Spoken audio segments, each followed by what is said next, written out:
Movie के पहले ही scene में देखते हैं कि यूएस आर्मी के जवान एक सीक्रेट कंटेनर को शहर से बाहर आर्मी के कैंप में ले जा रहे होते हैं और एक न्यूली मैरिड कपल अपने हनीमून के लिए उसी रोड से उस शहर की तरफ बढ़ रहे होते हैं। और फिर ये कपल कार में ही घपाघप करना शुरू कर देते हैं, जिससे उनकी कार सामने से आ रही आर्मी के कंटेनर से टकरा जाती है और एक बहुत बड़ा ब्लास्ट होता है। फिर उन आर्मी ऑफिसर्स में से एक उनके कैंप में फोन करता है और वहाँ से मदद बुलाने की कोशिश करता है, लेकिन उनके ऑफिस वाले उनको वहाँ से भागने के लिए बोलते हैं, क्योंकि जो कंटेनर वो लोग ले जा रहे थे वो कंटेनर एक्सीडेंट की वजह से खुल चुका था और उस कंटेनर से भयानक आवाजें आ रही होती हैं। तभी वो सब लोग वहाँ से भागना शुरू करते हैं, लेकिन तभी कंटेनर से एक आदमी निकलता है और सभी को मारने लगता है। जवान उस पर गोलियां चलाते हैं, लेकिन उस पर गोलियों का भी कोई असर नहीं होता है, क्योंकि वो एक ज़ॉम्बी होता है और वो तुरंत सारे जवानों को मार देता है। और फिर मरे हुए जवान भी सारे ज़ॉम्बी में बदल जाते हैं। फिर वो ज़ॉम्बी इन सभी को अपना गुलाम बना लेता है और फिर वो ज़ॉम्बी इन सबको शहर की तरफ ले जाता है। फिर दिखाया जाता है कि शहर में लोग ज़ॉम्बी बनकर एक दूसरे को काट रहे हैं। फिर उस देश की गवर्नमेंट एक सोल्जर्स की स्पेशल टीम बनाती है और जो लोग अभी बचे हुए हैं, जो ज़ॉम्बी नहीं बने हैं, उनको वहाँ से बचाने का मिशन उस टीम को देती है। लेकिन वो टीम कुछ ही लोगों को वहाँ से बचा पाती है और फिर उस शहर को बंद कर दिया जाता है। फिर अगले सीन में उसी स्पेशल टीम का एक ऑफिसर दिखाया जाता है जिसका नाम स्कॉट होता है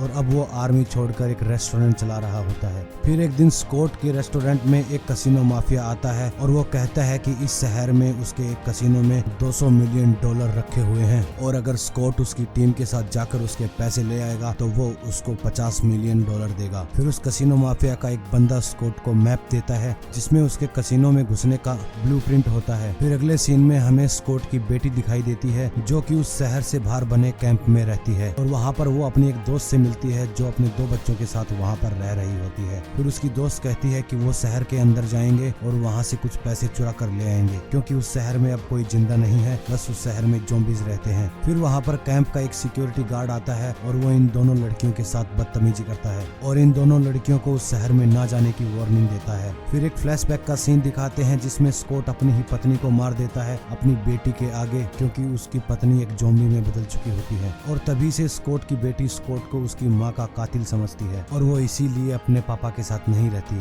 और इसी कारण स्कॉट अपनी आर्मी की जॉब भी छोड़ देता है। फिर स्कॉट उस कसिनो माफिया का काम करने के लिए तैयार हो जाता है और फिर वो अपनी एक टीम बनाता है। वो अपने पुराने दोस्तों के पास जाता है और उनको उसके काम के बारे में बताता है। फिर वो सभी इकट्ठा होते हैं। फिर स्कॉट कहता है कि हमें एक पायलट की जरूरत है जो उनको उस शहर से बाहर निकालने में मदद करेगा और हमें 2 ज़ॉम्बी किलर की जरूरत है जो ज़ॉम्बी मारने में एक्सपर्ट है और हमें एक ऐसा एक्सपर्ट चाहिए जो ताले खोलने में, तिजोरी खोलने में माहिर हो। और फिर वो अपनी एक टीम इकट्ठा कर लेता है। अगले दिन कसिनो माफिया स्कॉट और उसकी टीम से मिलने आता है और उनको पूरा प्लान समझाता है। फिर वो कहता है कि उनको शहर के बीच में बनी एक बिल्डिंग में घुसना है और अगर वहाँ पर उनको ज़ॉम्बीज मिले तो ज़ॉम्बीज को मारना है और उस बिल्डिंग में बनी एक तिजोरी में $200 मिलियन हैं, वो उनको वहाँ से निकालने हैं और उस बिल्डिंग की छत पर पहुँचना है जहाँ पर उनका हेलीकॉप्टर इंतजार कर रहा होगा और फिर उस हेलीकॉप्टर में पैसे भरकर उनको वहाँ से दिन ढलने से पहले निकलना होगा, क्योंकि उस शहर की गवर्नमेंट उस शहर को बम से उड़ाने की सोच रही थी। ये प्लान सुनकर स्कॉट की टीम से एक बंदा डर जाता है और वो वहाँ जाने से मना कर देता है। ऐसा होने पर कसिनो माफिया अपना एक खास बंदा उनकी टीम में शामिल कर देता है, लेकिन दूसरी तरफ स्कॉट की बेटी की दोस्त चोरी छुपे उस शहर के अंदर घुस जाती है पैसे चुराने के लिए। फिर स्कॉट को पता चलता है कि उसकी दोस्त रात को चोरी छुपे उस शहर में घुस गई है। फिर स्कॉट की बेटी अपनी दोस्त को बचाने के लिए अपने पापा के साथ उनके ग्रुप में शामिल हो जाती है और उस शहर में घुसने के लिए तैयार हो जाती है। फिर स्कॉट अपनी टीम को लेकर उस शहर के अंदर घुस जाता है और ये लोग देखते हैं कि पूरा शहर सुनसान है, सभी लोग ज़ॉम्बी बन के मर गए हैं। फिर तभी अचानक से एक ज़ॉम्बी टाइगर वहाँ पर आ जाता है, लेकिन ये टाइगर इन पर हमला नहीं करता और वापस चला जाता है। फिर स्कॉट की टीम से एक लड़की उस सिक्योरिटी गार्ड को गोली मार देती है और सबको बताती है कि यहाँ पर 2 प्रकार के ज़ॉम्बीज रहते हैं, एक तो वो जो स्लो और बहुत कमजोर हैं और दूसरे वो जो बहुत तेज और समझदार हैं, जिसे हम अल्फा ज़ॉम्बी कहेंगे। और अगर उन्हें शहर में आगे बढ़ना है तो उन्हें अल्फा ज़ॉम्बी को एक तोहफा देना होगा,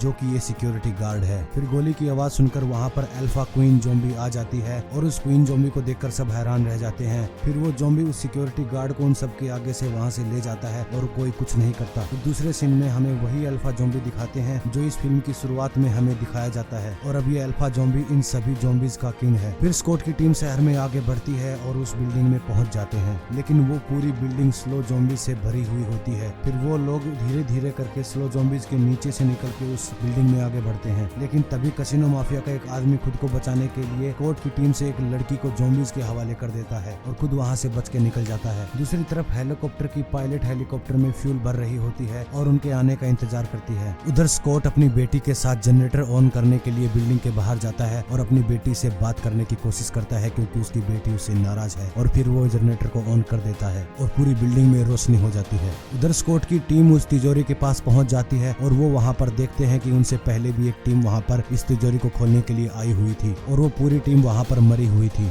दूसरी तरफ कैसीनो माफिया ने जिस आदमी को स्कॉट की टीम में डाला था, वो आदमी जाकर उस अल्फा ज़ॉम्बी क्वीन पर हमला कर देता है और उसका गला काट देता है, और वो कहता है कि वो इसका सिर अपने बॉस को देगा जिससे उनको ज़ॉम्बीज को कंट्रोल करने में मदद मिलेगी। लेकिन तब तक वो ज़ॉम्बी किंग उस ज़ॉम्बी क्वीन की आवाजें सुन लेता है और वो समझ जाता है कि इन्होंने इसको मार दिया। इस पर स्कॉट समझ जाता है कि उनको वहाँ से अब निकलना होगा क्योंकि वो सारे ज़ॉम्बी उन पर हमला करने वाले हैं और आज ही इस शहर की गवर्नमेंट इस शहर को बम से उड़ाने वाली है। तब तक वहाँ पर ज़ॉम्बी किंग आकर अपनी ज़ॉम्बी क्वीन की बॉडी को देखता है और उसका गला कटा हुआ होता है। उधर स्कॉट अपनी टीम के साथ उस तिजोरी को खोल चुका होता है और सब लोग बैगों में पैसा भर रहे होते हैं। उधर ज़ॉम्बी किंग अपनी सेना को इकट्ठी करता है और दूसरी बिल्डिंग में छिपी स्कॉट की टीम पर हमला बोल देता है। इससे स्कॉट की बेटी को टाइम मिल जाता है और वो अपनी फ्रेंड को बचाने के लिए उस ज़ॉम्बी किंग वाली बिल्डिंग में घुस जाती है। उधर ज़ॉम्बी किंग स्कॉट की टीम पर हमला बोल देता है और एक एक करके सबको मारने लग जाता है। उधर कैसीनो माफिया का आदमी उस क्वीन का सर लेकर उस बिल्डिंग से बाहर निकलने की कोशिश करता है, लेकिन तभी देखता है कि उसके बैग से वो सर गायब हो जाता है और तभी वहाँ पर ज़ॉम्बी टाइगर आकर उसको मार देता है।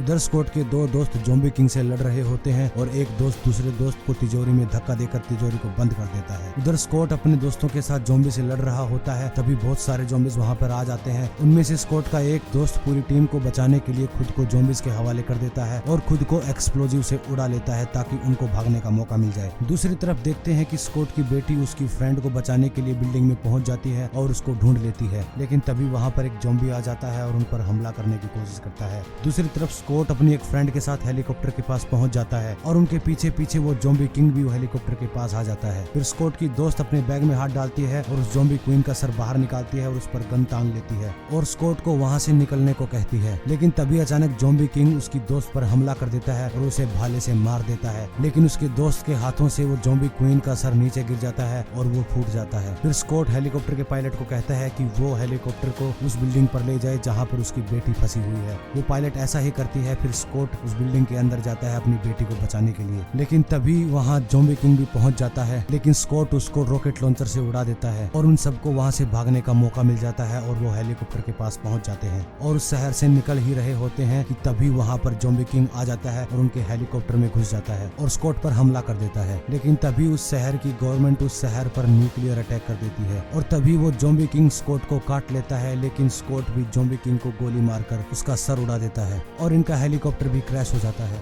लेकिन स्कॉट और उसकी बेटी उस हेलीकॉप्टर क्रैश से बच जाते हैं। फिर स्कॉट की बेटी स्कॉट के पास जाती है और उससे माफी मांगती है, लेकिन स्कॉट उसको कहता है कि तुम ये पैसे रखो और वहाँ से चली जाओ, लेकिन जाने से पहले मुझे गोली मार दो क्योंकि मैं ज़ॉम्बी बनने वाला हूँ और मैं ज़ॉम्बी नहीं बनना चाहता। फिर उसकी बेटी अपने बाप को गोली मार देती है, लेकिन तभी वहाँ पर आर्मी का एक हेलीकॉप्टर आता है और वहाँ से स्कॉट की बेटी को सुरक्षित ले जाता है। फिर मूवी के लास्ट में उस आदमी को दिखाया जाता है जो तिजोरी में बंद हुआ था और वो तिजोरी से बाहर निकल आता है और उस शहर से निकल कर चला जाता है। उसके पास बहुत सारे पैसे होते हैं तो वो एक एयरपोर्ट पे जाता है, एक प्राइवेट प्लेन खरीदता है और उस शहर से निकलने की कोशिश करता है, लेकिन तभी दिखाते हैं कि उसके बदन पर एक ज़ॉम्बी के काटने का निशान होता है और मूवी यहीं पर खत्म हो जाती है। तो दोस्तों, अगर आपको आज की कहानी और हमारी वीडियो पसंद आई हो तो वीडियो को लाइक करना मत भूलना, चैनल पर नए हैं तो चैनल को सब्सक्राइब करना और मैं आपसे मिलता हूँ अगली वीडियो में एक और मसालेदार कहानी के साथ। तब तक जय हिंद।